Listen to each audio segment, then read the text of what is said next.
আমি মনে করি যে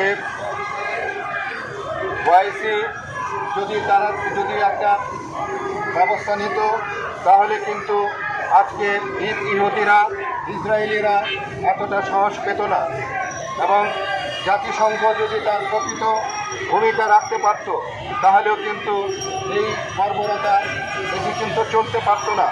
আজকে শিশুদের উপর যে নির্যাতন হচ্ছে, আজকে মা বোনদের উপর যে নির্যাতন হচ্ছে, আজকে প্রায় 50,000-এর উপরে মানুষকে, ফিলিস্তিনি ভাইদেরকে, মা বোনদেরকে, শিশুদেরকে হত্যা করা হয়েছে।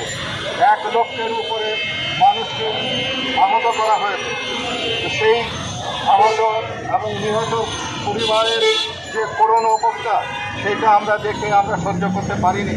যার জন্য আজকে আমরা এই রাস্তায় নেমেছি, রাস্তায় প্রতিবাদের জন্য আমরা রাস্তায় নেমেছি, প্রতিবাদ করার জন্য আমরা রাস্তায় নেমেছি। আমরা মনে করি যে আমাদের এই প্রতিবাদটুকু জানি না কতটুকু ফল হবে, কিন্তু আমাদের প্রতিবাদ করতে হবে মানুষ হিসাবে, আমাদের প্রতিবাদ করতে হবে মুসলিম হিসাবে। আমরা মুসলিম এবং মানুষ হিসাবে আমাদের এই প্রতিবাদটুকু আমরা বিশ্বের দরবারে আমরা রেখে যেতে চাই। আমরা এই যে ইসরায়েলের পণ্য বয়কটের যে ডাক দেওয়া হয়েছে, সেই পণ্য বয়কট আমরা মনে করি একটি যৌক্তিক দাবি, কিন্তু সেই যৌক্তিক দাবিটাকে যেন আরেকটি অন্যায় দিয়ে এটাকে যেন নস্যাৎ করে না দেওয়া হয়। এই যে লুটতরাজ হচ্ছে, সেই লুটতরাজ যেন বন্ধ হয়, এবং ইসরায়েলি পণ্য যেন বয়কট করা হয়।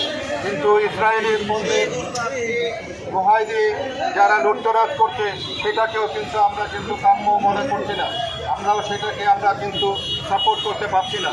তো কাজেই এই ইসরায়েলি পণ্য বয়কট হোক, এবং এই পণ্য যেন কেউ লুটপাট যেন না করে, তার প্রতি আহ্বান জানাচ্ছি।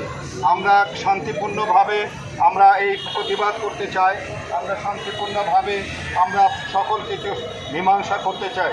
আমরা আমাদের ফিলিস্তিনি ভাইদেরকে, আমাদের মা বোনদেরকে তারা যেভাবে অত্যাচার করছে, তারা যেভাবে ধ্বংস করছে, তারা যেভাবে আহত নিহত করছে, সেটি বন্ধ হোক।